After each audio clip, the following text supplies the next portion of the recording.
ask questions. Welcome to the Offshoot. I'm the host, Sean Nelson, and we have music on the interview schedule for today. And we have an international DJ, Baltimore club music recording artist, if you will, producer, S.DOT. S.DOT, welcome to the Offshoot. And I'm so happy to have you here, and I'm so happy to introduce people to your music. How are you doing today? I'm doing great. Thank you for having me.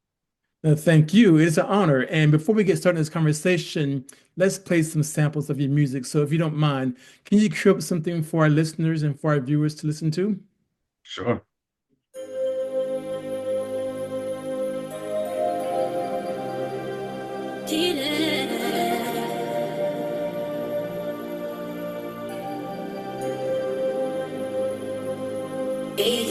S.DOT. Wow.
Wow. So what did we just hear? What was that? We That just was just a remix I did to Heated a couple of years ago. Uh, Probably my favorite song from Renaissance. So I ended up I made it and I had a lot of like high profile dancers dance to it, and then I started getting booked for like a lot of pride gigs and like queer parties after that. So that song means a lot to me just because um it's one of the first times that I actually kind of fuse like my love of like the rhythms from like Afro house and yeah. the club music. So yeah. But I thought it was awesome. I love that sound. I felt like I could be sitting at home and just having friends over for, a small dinner party and having that played in the background. And then all of a sudden, just kind of like standing up and just kind of moving a little bit. So Yeah, yeah. that was quite awesome. So, but like I said in the beginning, you are basically well, you are an international producer, you're an international DJ, but you're out of Baltimore. Mhm. So, what is going on musically in Baltimore? I feel like Baltimore right now is having a resurgence. I think club music has always been for the club. So we've always, there's a rich history in Baltimore with Hammerjacks and Club Choices and the Paradox, where people would actually come to dance to Baltimore club music. Hmm. And I feel as though we're kind of having a resurgence right now where there's a lot of different DJs that are um, really, really good. And they're all starting their own kind of party series around the city. They're not in the traditional clubs that you would think of anymore, though. They're more in like DIY spaces, but big Okay. and packed out. And it's really, really special to see the legacy of like the music and just good music in general being played. And I think Baltimore has one of the best crowds where there's nobody ever standing around at these parties. Everybody's always dancing, and it's just a lot of fun. So, And it's very interesting to me because I was out with some friends recently, and of course, I'm here in Washington, D.C., and mm, they're talking about how there really isn't a place anymore to go out and just dance in D.C. And I asked him, yeah. Baltimore. I was like, well, people go to Baltimore now. He's like, yeah, we go to Baltimore, but Baltimore, it can be a hike if you're trying to go out on a Friday or Saturday night, and Oh you're going yeah. to wait, and you're going to be driving back to D.C. at 3 Mm, a.m. in the morning. yeah. So I get that, yeah. But you have been doing this since 2008, and you are, like I said, you're in the club music, you're a DJ, and like I said, you're internationally known, having worked in South Africa, and you have influence from Brazil as well. Mhm. So, uh, would you describe what is happening in Baltimore? And you said is DIY, but is it more like underground or Yeah, very underground, where there used to be clubs that would actually host these parties. I think now all of our parties are mostly underground. We have some venues like Royal Blue or Auto Bar that will host us, but generally we have parties at this spot called the Compound and other different areas where it is interesting to figure out, I guess, where the parties are going to be at because it's always something huge. Like there's always something going on. So it's been interesting just because these DIY spaces are um they're kind of tucked away.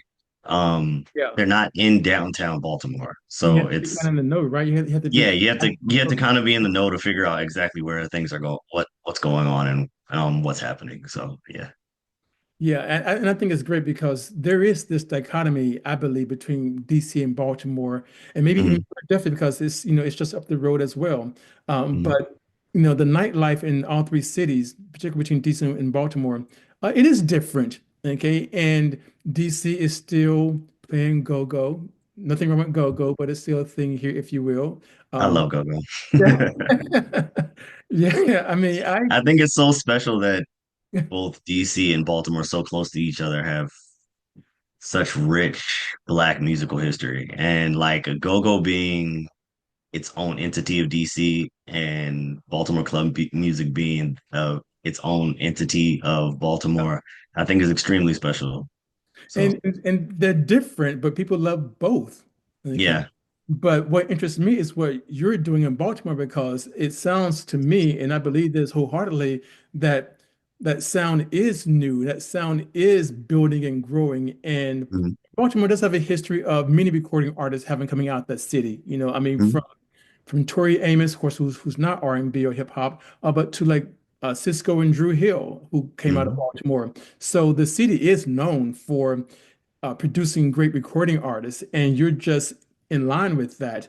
And I want to know again more about what you're doing in this future sound that you're putting out there as a producer of club music.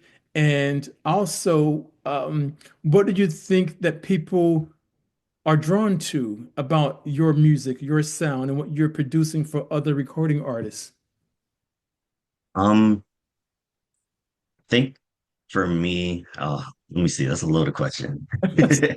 Um, I think in general, I think uh, let me start with some of the history. So Baltimore club started in the 1980s, Hmm. and it was kind of birthed from Chicago house music. So I heard some of with that, the. yeah, and so then we kind of brought in the breaks and we kind of switched up the kick pattern, which kind of was the inception of like club music. Um, so I believe that early on, it was very break heavy. We had K Swift here, who literally championed Baltimore club music here. She was on 92Q, the urban radio station up in Baltimore, and she would play it like every Friday, and then she would get ready and then go out to the Paradox and then play there as well. Early on, she did a lot of she was primarily somebody who kind of championed the music. Hmm. But there were a lot of DJs that kind of sent her all of their music, and they would always mention her in the tracks. I think uh, the one that comes to mind the most is probably Black Star. Okay. Um, and he has this awesome song that I love still to this day called "Slide to the Left." Where he in the beginning he says K Swift, I think they're ready, shorty, and then kind of starts the track. And it's like something that is, if you're from Baltimore, you know exactly what to do when that track comes on. So I love that song. But um K Swift kind of was um the darling of the club scene. And Okay. she passed in I believe 2008, 2009. Um and so at that moment, a lot of the early producers that were doing a lot of work kind of it seemed like everything kind of paused. Yeah. Um there was so much momentum with her. The um she was taking it up and down the East Coast. So there's a branch of Philly club music that they call party music. And then there's Jersey Club, which really ballooned and is honestly more popular than Baltimore Club at this moment. Um and you see a lot of those songs being used in like TikTok videos where people will dance to them and stuff. But like that's all part of her legacy and it's all part of like the Baltimore club music story. Um, so from there, the music went underground and it became way more technical. I think with the advent of Black Star, he started using a lot of the like really gritty Lil Jon vocals from crunk music and stuff. Okay. Um, and using that with breaks and the traditional club patterns and everything. From there, when it went underground, we kind of continued that using like Lil Jon Watts and his haze and all of that stuff. And it became more of a dance battle kind of thing, sort of like Chicago footwork, where you be battling other people to the music. And I kind of was birthed in that scene. So let me do you mind if I play something that's more on Oh, that level? yeah, go Sure. right ahead. Yes, definitely. Okay. So this is more on that kind of level. Way more energetic.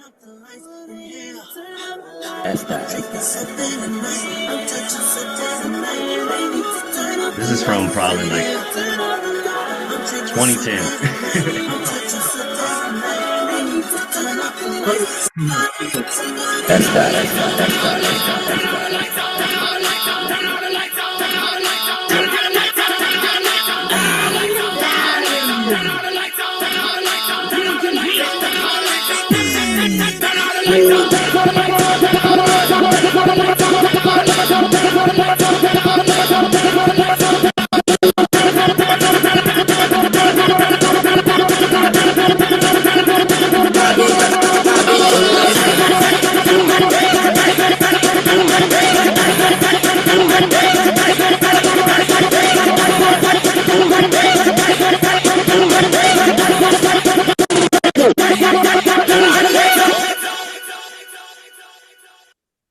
Wow, that's I don't know Yeah, how to way describe more.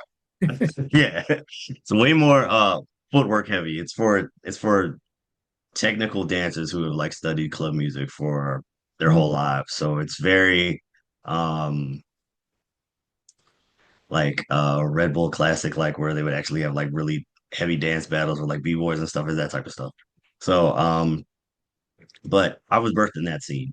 And I did get a couple tracks played on the radio at 92Q, which were kind of break heavy Hmm. from the earlier club music, but my mainstay was actually part of like the dance community.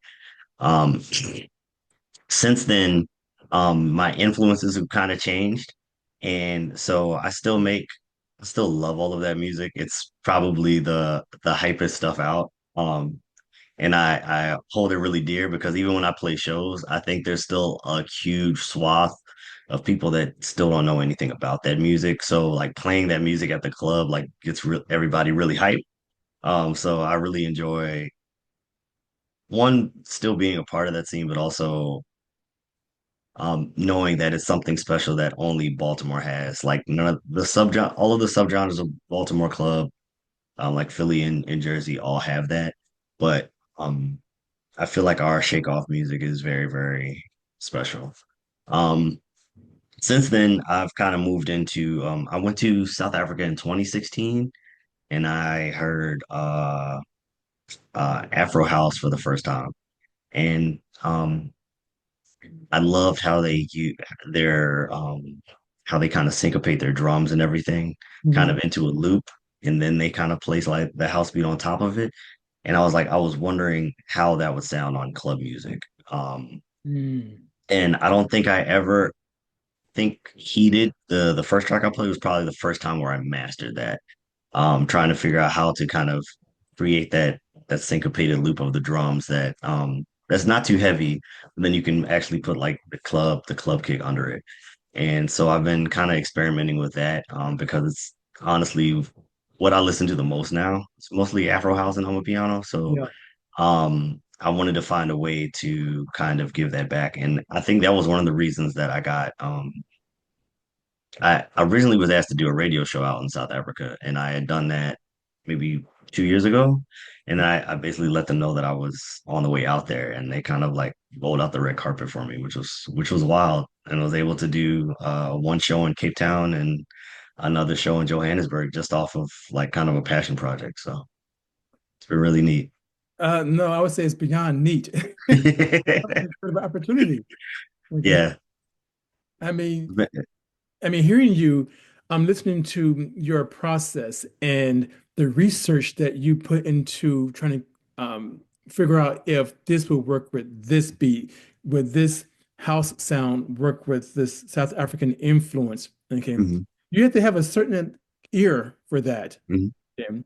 And Yeah. so, where did you gain your acuteness for music and being able to produce such unique sounds? Um, I feel like it came from just my family. Um, uh, my mother studied piano early on, um, and they're both on my church's choir. So music was always in the family. Mhm. Uh, I tried piano and just never stuck with it. Yeah. I also played the flute while I was in I think middle school, and then I kind of like got rid of all of that stuff. And I never thought that I'd turn back on the music until I stumbled on club music, and I Mm. had somebody kind of send me the DAW that I use, which is FL Studio, and from there. Um, I learned how to sample. I learned how to create my own songs, and it's kind of. But I always had that ear for like chords and everything because I studied piano early. So it kind of just meshed together. It kind of all came together at the right time. So. And in regards to club music, of course, there are different genres of club music. And you mentioned earlier Mhm, about Chicago house. Uh, mhm. define for us what house music is and what that sound is, and what you're doing with house sound, house music, and that you're playing in Baltimore, that you're producing in Baltimore. So house originally was a very black genre. Yeah. And was And as well. yeah, it started in Chicago, and so um. I'm sure everybody knows their favorite house song and like the four on the floor beat that is house music. Um, I think the way that it differs with club music is the fact that house is usually slower. I'd say it's about 120 to 130 um BPMs per minute, whereas Baltimore is like 130. It the early stuff started at 130, 127 to 130, and all of the stuff that we're making now like is like 133 and up. Um and then if you look at any of the other genres that are offshoots of that, like Philly club is like 160. It's really fast. That's why they call it party music. It's literally like going to a rave, And going to listen to like Philly club. that, like, is that similar to like circuit music, or is that in the same vein? Like, give me Nah, like, I wouldn't. I feel like you could play it at a circuit, honestly. It's very, very fast. And Jersey Club is kind of pushed into the faster range as well. hmm, Um, so I think between that, the use of the breaks, I feel as though with club music, there's a lot more chops in the vocals. okay, So they'll like wish with house music in general, they'll maybe use a couple of chops or they'll have somebody singing on it. Whereas Baltimore Club is like constant chops and it's different chops from the song, the entire song. yeah, But I think um honestly the main thing that I'm doing differently is just trying to figure out how to blend the that drum syncopation and Afro house that is very unique to that style of music and bringing it into club music where everything was always about breaks.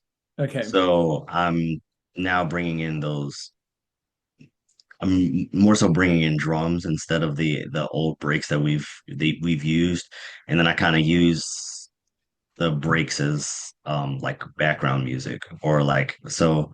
I think the best way to show you would be let me see, let me share it one more time. yeah. Give me another example This because is probably one of my favorite Afro house songs. So I'm just gonna let you hear the beginning, where you can see the kind of syncopated drums in the beginning of it.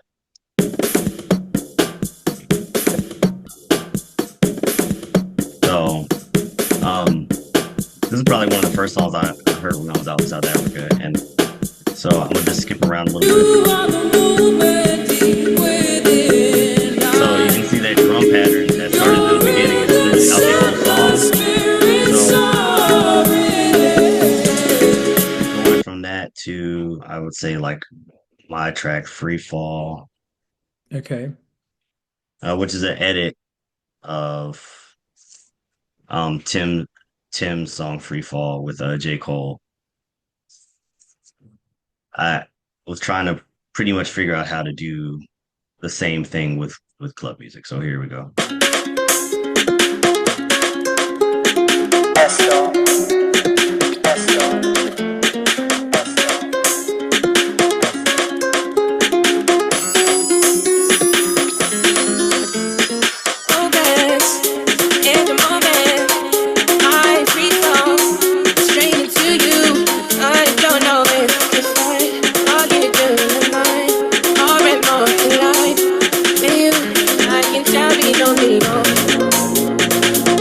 I would rather be alone.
So I think the difference with me is just trying to figure out how to kind of create those types of rhythms that I can use throughout the entire track that kind of Yeah. pull you just like house music does, kind of to the dance floor. So with that being said, I think it's harder for me to play these newer tracks that I'm making Hmm. with club because I feel like club is very like in your face. Yeah. And I feel like a lot of these lend themselves more so to being played with house music. But I don't mind that. I think that that's the beauty of kind of having like a little bit of like gray area where I can move that into house music if I play that song, or I can move from house music to grittier club music if I play it that way. So, Yeah. Would you say that there are some influences from tribal house music in what you're doing? oh yeah, for sure. Yes. Yeah. All of those drums and everything that um I've been using has come primarily from both Afro house and tribal house. Yeah. Um the influence is crazy because I never really envisioned myself using those drums as a I always intended to use those drums more so like a rhythm that you would play like in like a middle of a track, but as something that kind of moves you through the track. I think it Yeah. is way more I feel like it's way more influential and kind of gets you out into the dance floor. I mean, that's what I've kind of seen with playing those tracks out. Um, they tend to not want to go over 140 because I feel as though if you do that with that element that is very housey, you kind of lose that rhythm. Yeah. So like that last track I played was about 127, and Okay. I'll push it to 140 so that I can play it with other club music, but I can't push it fat past 140 because it will just lose the rhythm that kind of makes you want to dance. But Mhm. yeah, but I think there's a real beauty in kind of blending those two elements and making something new. Well, I think that you are quite successful in the blending of the two sounds because I could hear, which is the difference. And that's why I was asking about the influence of tribal house, because Mhm. um, tribal, I mean, again, I'm not an expert, so people please don't criticize me for my ignorance because I'm not a recording artist or what have you, despite what you see back here. Um, but when I think of tribal house, you could dance pretty fast to it, and then you can also kind of Mhm. group to it a little bit as well. Yeah. Okay. And Mhm. so, but what I kind of felt the same thing with the track that you just played as well. So to me, it sounds like you are succeeding in what you're trying to do in terms of that merging, if you will. Did you find that that sound is catching on more with the club scene in Baltimore, or Um, Not really. I can think just because it's something that is away from the norm, it's taking a little bit more time to catch on. okay? I think a lot of more my hyper stuff, like that second track I played, is Hmm. the type of stuff that they want to hear all the time. Like For the well, dance. especially, yeah, they want to dance. They want to dance and they want to dance fast. Um, but I have found that playing the newer stuff with my house music sets goes really well. Um, and I'm totally fine with that. I think it's nice to kind of have a blend. I'm able to do both, so why not make both? So So yeah. where do you see the Baltimore club music sound going? I mean, do you see it coming down to DC and going beyond? And I ask Oh because yeah. I mean, let me ask this question first. Let's scratch that and let me ask this question. Mhm. Are we seeing music now becoming more regional the way it used to be back in the, say, the 50s and 60s before we had the corporations kind of merge all these radio stations, if you will? Are we seeing that fragmentation or Hmm. direction? I don't really see that anymore. I mean, at least with Baltimore, I feel like we've gotten to the point where um I'm gonna tread lightly when I say this, but I feel like we've gotten to the point where I think there are everybody's influenced by everyone. I think Okay. it's a global market. So there's club producers out in Houston now, people Mm. that make club music out in Houston, New Jersey. New Jersey's always had a huge club influence with Jersey Club, but there's people in New York making it now. It's all over. Yeah, but not what Um, you're doing in Baltimore. I mean, Baltimore, I'm assuming it has the unique sound from those other regions, correct? Oh yeah, for sure, for sure. I think a lot of people are kind of playing with the more um kind of breakbeat sound that is um the original club music. Hmm. Um and I feel like there's a huge resurgence in that. If you look up like a KW Griff or a Scotty B or a Rod Lee, I think there's a lot of people that are influenced by those older heavy break sample tracks. And Hmm. I think there's a lot of people that are kind of recreating that sound all over the country. I think Baltimore still has the shake off music, which is that heavy dance music. You still have Jersey, you still have Philly, which are I think those sounds are still very cohesive.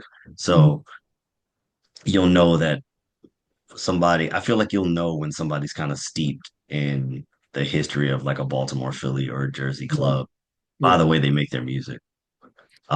But that's not to say that that's not to knock the other music. I think it's really nice to see how everybody is kind of coming up with their own sound, and helping to um, it's kind of helping to create a bigger just library of like great club music. yeah. So yeah. Yeah, and I asked because, down south, particularly in the Carolinas and Georgia, et cetera, and I think it's moving up this way, Southern Soul is a big thing, and people are dancing to that. Now, of course, they're not dancing at 120 beats per minute, but No, way slower. yeah. Like even bounce music from New Orleans is like 100 BPM. So Mhm. and it doesn't sound like it is. The way that they chop up those vocals, I would have before I started DJing, I would have sworn that was about 130 BPM as well, but it's a lot slower than club music. So, Well, yeah. and this is why, like again, I'm not an expert, but when I hear your music and I hear what's coming out of Baltimore, to me, it does sound commercial. It sounds globally viable. Yeah. I feel as though for my music, I think the more I think the faster paced stuff Hmm. hits in America. I think the slower kind of Afro house driven stuff hits over in Europe and in South Africa. And that's what I'm finding. I'm finding that like I'll put out more of an Afro house track and it won't get a lot of traction here. But when I when I push it when I'm in Toronto or someplace outside of the United States, Hmm. it usually fares a little bit better. Whereas my hype stuff kind of fares wherever. I think everybody loves the hype stuff no matter where you go because they came to dance and they want to sweat. So you play a lot of the faster stuff. I think that they really enjoy it. So let me. Who's Oh listening no. to it? Who's listening? Is it young people? Is it across age demographics? I think it's both. I think it's all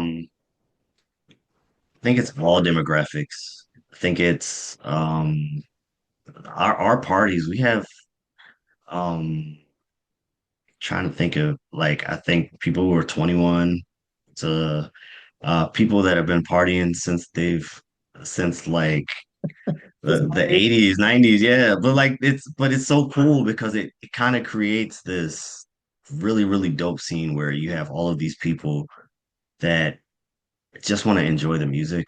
Yeah. There's no standing around, and I love that about Baltimore City. Like I I kind of get frustrated when I go out and it's just everybody standing around. I'm like they're playing amazing music here. Like damn, it's. So I love the fact that there Yeah. is um such a great opportunity to go and enjoy the music in this city. And there's so many amazing DJs. To name a few, Cade Young, Calvo Music, Ducky Dynamo, uh, Tromac, DJ Gala, Cashless. Like, there's so many people that that are doing such amazing shows, Yeah. and there's just a lot that the city has to offer. And I've really, really happy that from DC all the way to Philly, New York, like people are finally recognizing how much Baltimore has to offer. Yeah. So it's been a really, really crazy ride for these last 3 years because it used to be super quiet. Yeah. I remember when there were a lot of clubs that wouldn't allow you to play club music at all because they were like, oh, it's black music, oh, it incites fighting. Like, and now we've kind of set up our own DIY spaces where we can do what we want. Yeah. So it's And, nice. and you okay, so I want to go there then because you say, again, black music, if you will.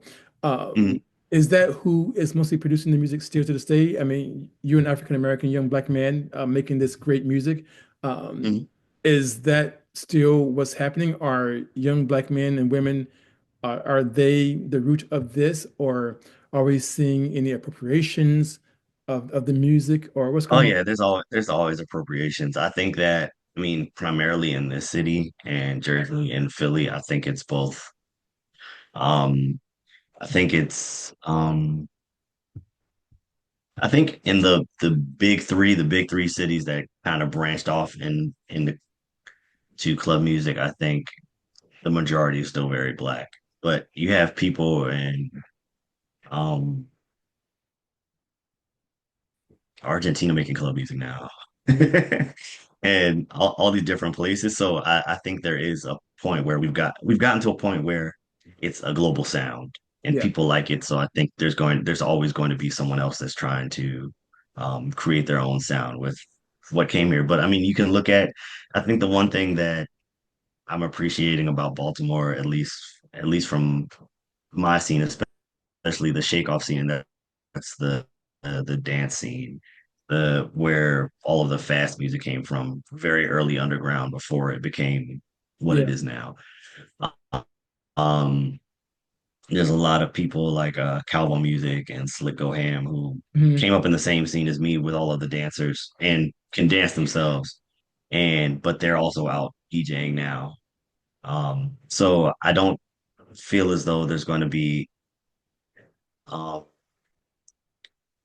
I don't feel as though there's going to be that kind of appropriation where we don't actually get our just due from the music Yeah, because it seems like there's a bunch of us that are from the scene that are still doing it. A Mellow as well.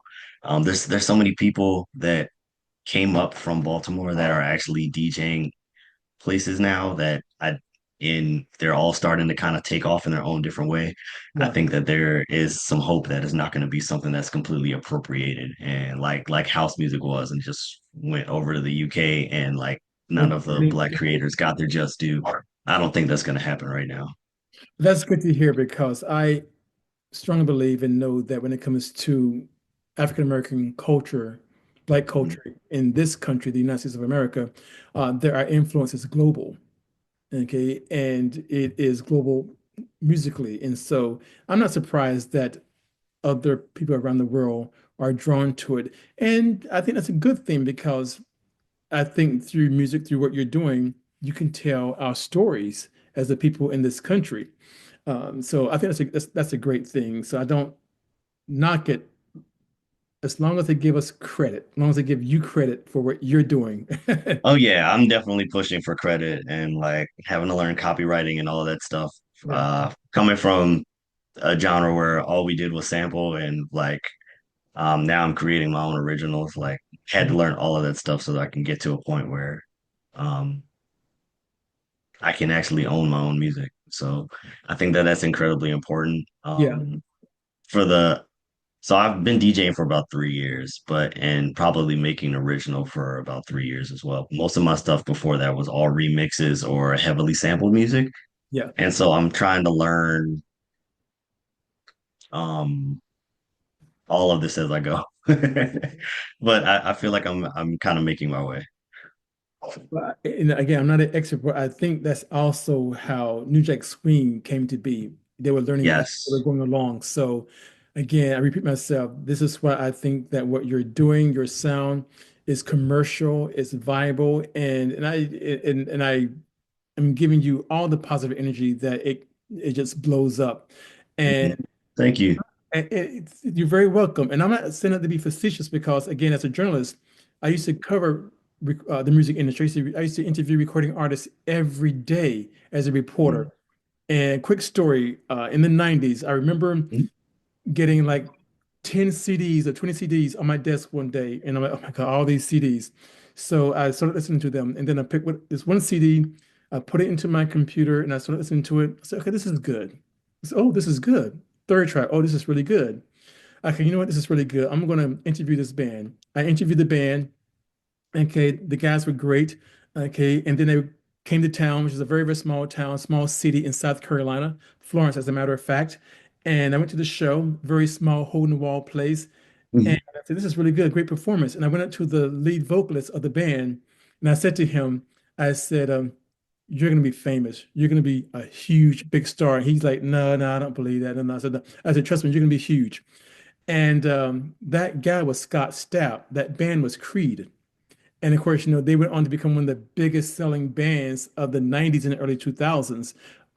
And say this to you because, again, I'm not saying I'm an expert or I am a fortune teller, but I think when I hear something that's really good and different, um, it's good and different. And with that being said, do you have something else for us to listen to? Sure. So I had the fortune of working with Serpent with Feet, who is also a Baltimore artist, but is a huge touring artist as well. Mhm. He did a song with Ty Dolla Sign called Damn Gloves off his last album, Grip. And I was able to this was the first time I actually got like major production credits on the song, so I'm gonna play that now. That song see me, then they froze up. Diamond choker, give me face like poker. How she get in, she fucking up promoter. Put me on guns, yeah, put me on guns, yeah, stop, put me on guns, yeah, come closer. What's your fantasy, girl, tell me your fantasy, I wanna know. Ooh. Closer, than those damn gloves. Guess you longer than a umbrella. If we keep on dancing, we gon' make love. Closer, yeah. Qu'est-ce quoi, Boba Fo? Qu'est-ce quoi, Kinota? Condi le serpent.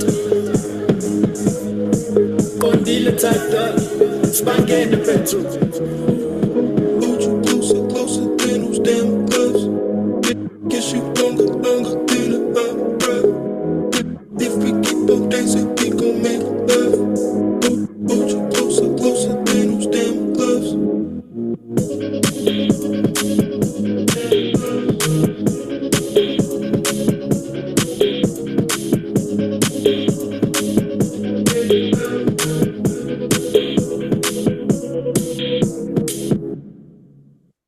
I love it. I'm gonna play one more for you.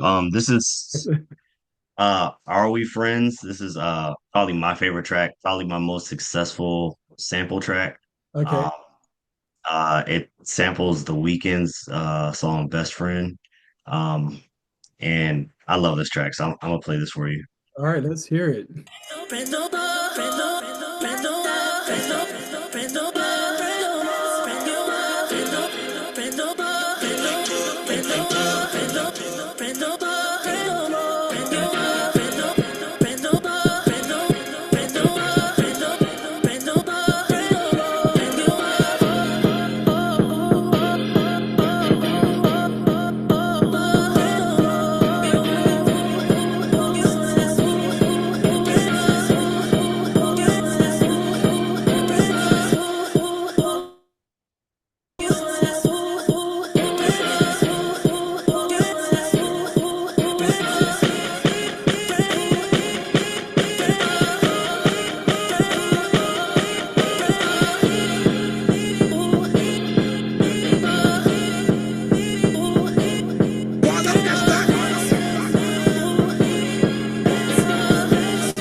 S.DOT. S.DOT.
That was very, very creative, innovative. Yeah.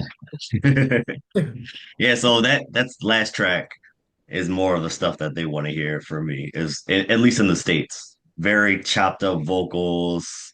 You can shake your ass to it, stuff like Yeah, that. yeah. So I love being able to kind of play with something as like delicate as like heated, where I'm using like the tribal house and Afro house influence, and then kind of do that as well. So Is that hard? Separating the two and sometimes, yeah. Sometimes I think the biggest issue is I feel like there's times when I'm in a mood to make a certain type of music. Mhm. Whereas if I'm working with a label or I'm working with somebody who has commissioned a song for me and they want kind of like hype me, it's like I'm kind of like gotta like figure out how to do that. But definitely blessed to be able to do both. And I really enjoy the fact that I'm able to kind of move between the two of them because I think there's a beauty in being able to create both of those types of styles. Even though they're both club music, one is very more house driven and one is very, very Baltimore club. So yeah, I can hear the difference. yeah. Um, and I can say that with the first track, I felt like, man, I want to get up and just really dance. And with the second track, it was more like, okay, I, I don't know how folks dance these days. I don't know what kind of dancing they do, but I don't move that fast anymore. Yeah. But I feel like I want to move fast, but I'm not sure how to move, if you will. Okay. Yeah, yeah, yeah. I think that's the great thing about music. I think that's the great thing about club music. And again, I know you said that it's happening, in Argentina, Houston, Jersey, and Philadelphia. Um, but uh, Houston, I don't know what really came out of that city in terms of music. Of course, we had the Philadelphia sound, back in the 60s and 70s. Of course, New York always had its own sound coming out. Um, but I still feel like the Baltimore sound is somewhat unique. And I also wonder about um, where do you see hip hop in the future as what you are doing continues to grow, not just here in this country, but across the globe? Um, because and I I think because people are asking, is hip hop, where is it heading? Is it going to survive? A few years ago they were saying, "Oh, R&B is dead." Well, I don't think R&B is really dead. But so, what are your thoughts on that? I don't see hip hop dying anytime soon. Think even with if you listen to like a lot of like the New York drill rappers, they're basically rapping on Jersey club beats. So I Mm, think there's an area to kind of blend in. You can listen to any Ice Spice song. That's a club music track. okay. That's club music. So I think that I think that club music is kind of putting some life back into a lot of different styles of music. I hear the club pattern that boom, boom, boom, boom, boom, boom on like everything now. So I think that um complete constantly reinventing yourself kind of Yeah, saves you from becoming a relic of the past. So I yeah, think that there's plenty of years left in hip hop yeah. and So, plenty of years left in club music as well. okay, and then maybe is club music kind of helping to extend the life of hip hop? I wouldn't say that. I just think that the there are a couple of genres like the New York drill that are is I mean the yeah New York drill that is very influenced by club music, but I by no means think that club music is going to extend the life of hip hop. I think that hip hop has already been its own sound, and there's so many regional sounds Hmm. to hip hop that I think that as long as people continue to keep creating, I think that they're going to be fine. Yeah. Okay. All right. That's cool to hear then. You Yeah. I would like to see various genres of Black music, if you will, continue to thrive, because I think that there's an audience for all of it. And Hmm. if there's one thing that we know about capitalism, okay, there's a market for everything. And, Hmm. and so I don't like this idea that something has to go away in order for something else to thrive. Um, Yeah. but evolving, as you said, Mm. okay, everything has to evolve. Yes, Yeah. And it so, does. yeah. And so, with the Baltimore music scene and what you're doing, what's next? That's a great question. I I see a lot more of my friends, colleagues, and um, even the newer guys that are making club music. I Mhm. see us all touring. I see us all kind of making our mark with this music. To be honest with you, probably 20 years ago, I probably would have never told you that. When I was just working on FL Studio and just making stuff just for the dancers, I never saw any of the music that I was playing only at ciphers actually showing up, or me playing that same music at a club where people would be receptive to it. They may not know how to dance as fast as the club dancers, but they know that the energy is there. So it's been really, really interesting seeing how I've been able to kind of move from like one aspect of what I thought club music was going to be for me, which was just production, and Mhm. then moving into DJing where I'm playing all different types of music. I get to play my Afro house set. I get to play ballet funk from Brazil. I get to play club music. And um, I think that each time I play a set, it also influences me because you also get to see in real time what makes people move, Yeah. you know? And I think that also helps me as a producer because I think before I would always envision like one of my friends like dancing or shaking off to whatever I was making to put it out because I don't dance. I mean, I dance, but I don't dance well. So I would always envision one of them dancing to it to figure out if this is a good track or not. But now I can do it in real time with just Yeah. with DJing. So I think that it's also helped inform me as a producer as well. That is an oxymoron that one who produces dance music doesn't consider himself a dancer, but I get that. But I would imagine though that is kind of daunting, being a DJ and then being a producer of club music. Um, those are two different professions, and you're doing both. Mhm. And you're Yeah, thriving at both, you're enjoying both. Um, yeah. and I know that around the world, in some international cities like Ibiza, Medellin, Colombia, they have these big DJ concerts or parties, if you will. Like, Mhm. and it's the DJ. Okay. Is that where you would like to see yourself in the future? Is performing in these large venues with thousands of people dancing to your music, either as a producer of club music or as the DJ who's presenting the music, or both? Yeah, I would love to. I see a lot of those more so are lended towards like EDM. So it'd be really interesting to see club music DJ, whether it's myself or anybody from my scene that's actually able to play on a stage like that. The biggest stage I played, I think so far was Baltimore Pride last year. But it was so much fun. It was really cool to one command the crowd with the music and then to see how receptive Baltimore was to my music, to Baltimore Club, and everybody was just out having a good time. So I can definitely see that in my future. Typically I do smaller shows or it's about 200 to 300 people cap, but I can definitely see that in the future. I can see it as well. And Yeah. what kind of support are you getting? I mean, are you getting support from the mayor of Baltimore or from the state of Maryland? I actually got a award from the mayor for during the AfRam festival 2 years ago. Um he had declared one of the date, I think June 18th. I think it's June 18th. Don't quote me on that. As Baltimore Club Music Day. Oh, wow. My friend Ducky Dynamo had been really working hard at trying to set that up because the mayor of DC had done the same with Go-Go and was like, well, this is also a black genre and it should be protected.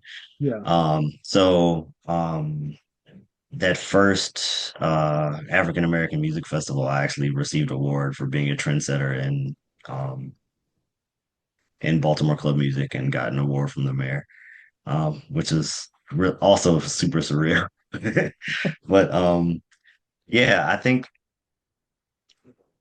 right now my biggest support group is my other DJs, my other close friends that are DJs. My friend Cade Young is a really prolific DJ in his own right. He uh, is an impeccable house DJ, but he also makes club music. So we talk a lot on like how to do things, but there's such a big ecosystem of DJs in Baltimore, and it's not just playing Baltimore club, it's playing drum and bass and Chicago footwork and Miami bass and all of these different dance genres.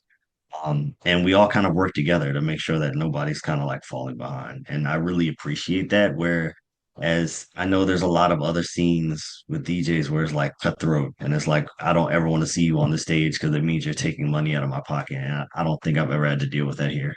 And Uh, it's been a huge blessing. And I love it because um a lot of the DJs that have come up are from DC or yeah. from PG County, but we're all still working together. And I feel like it's kind of created this really dope ecosystem where Baltimore and DC, we have Baltimore acts in DC and DC acts in Baltimore. And then we actually kind of have people from DC actually coming up to our Baltimore shows and vice versa.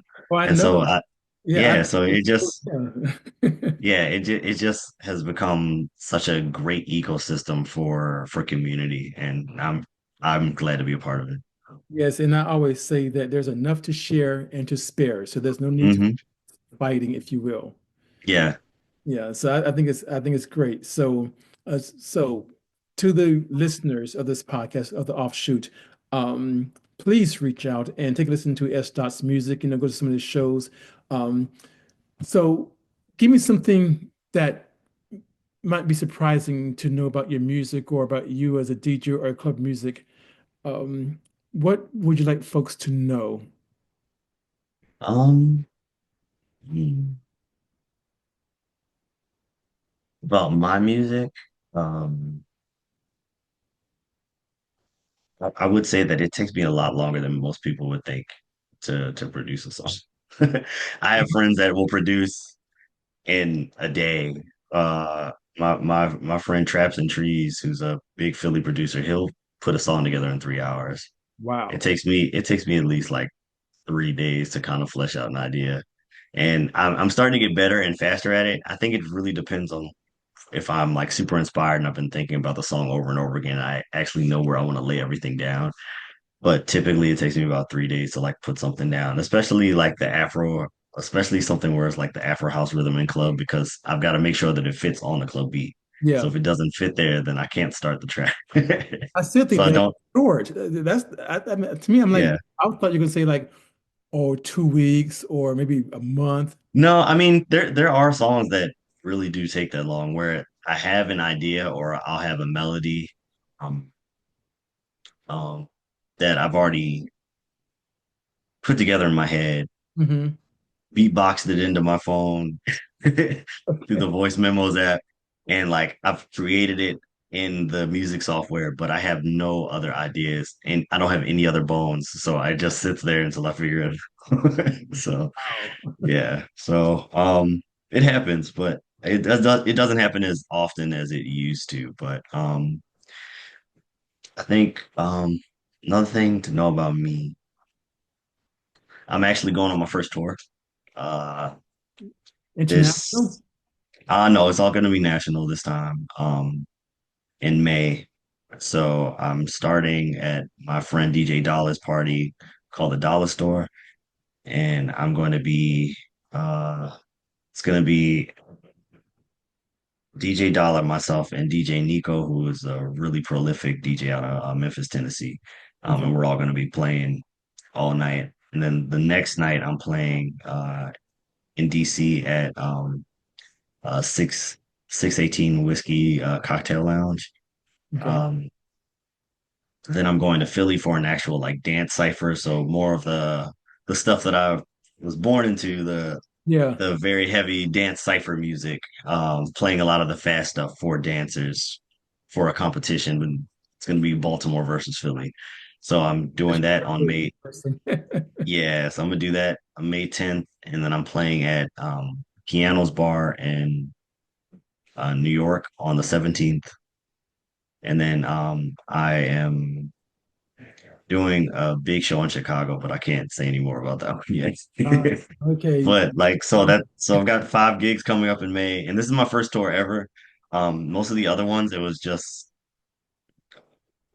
I had reached out, but um, like South Africa, I had reached out Yeah. just to hang out. So um, I didn't really have the time because I was only out there for 2 weeks, so I had 2 dates. But this is the first time that I'm like in multiple cities, like in a whole month. So it's gonna be interesting, exciting, Congratulations. nerve-wracking, but yeah. That's awesome. I mean, that's just the beginning. And, Yes, okay, and things will get bigger from there. I know it will. yes. The I think again, I repeat myself when I talk about what you're doing in the Baltimore sound, and because music, uh, man, music, should touch you.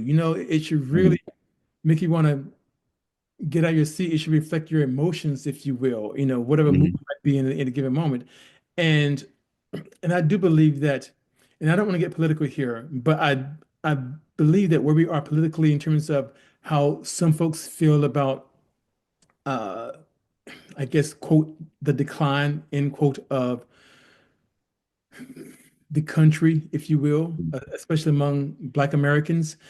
But one thing that we as Black people have always been able to do, no matter what has been going on in this country, is what helped with our resilience was music. Okay. And I feel like we're in a time right now where we really need good music. We really Yeah. want to just feel good and just dance. And I feel like the music you're producing and playing is giving people that. And that's what I was asking earlier about who's listening. Is it younger folks or is it older folks? Is it across demographics? Because I feel like people want to feel happy and dance. Yeah, it's definitely across demographics. And I I think that's probably one of the most interesting things about our scene is the fact that all of these people already know where all of these spots are. So it's not it's very underground, but there's a huge community of people that come out to these shows all the time. Yeah. So it's nice to know that I'm actually providing a service, whereas it's super cathartic to me. I think production is probably the most cathartic to me, Hmm. just because I can put my emotions into the music. Yeah. But I'm happy that I'm able to give other people catharsis through DJing and having them dance and sweat it out. So it's so much fun. And through a conversation like this. Yes. Well, S.DOT, thank you so much for joining me on this episode of The Offshoot. Thank you so much for having me. Okay. And for my listeners, we're going to post his tour dates for you to be able to find him, check out his music, go see him. So again, this is The Offshoot. You can catch me on YouTube or wherever you get your podcast, whether it be Spotify, Amazon, Apple. Don't forget to like, follow, and subscribe. Again, S.DOT, thank you so much. Thank you. See ya. I don't profess to have the answers.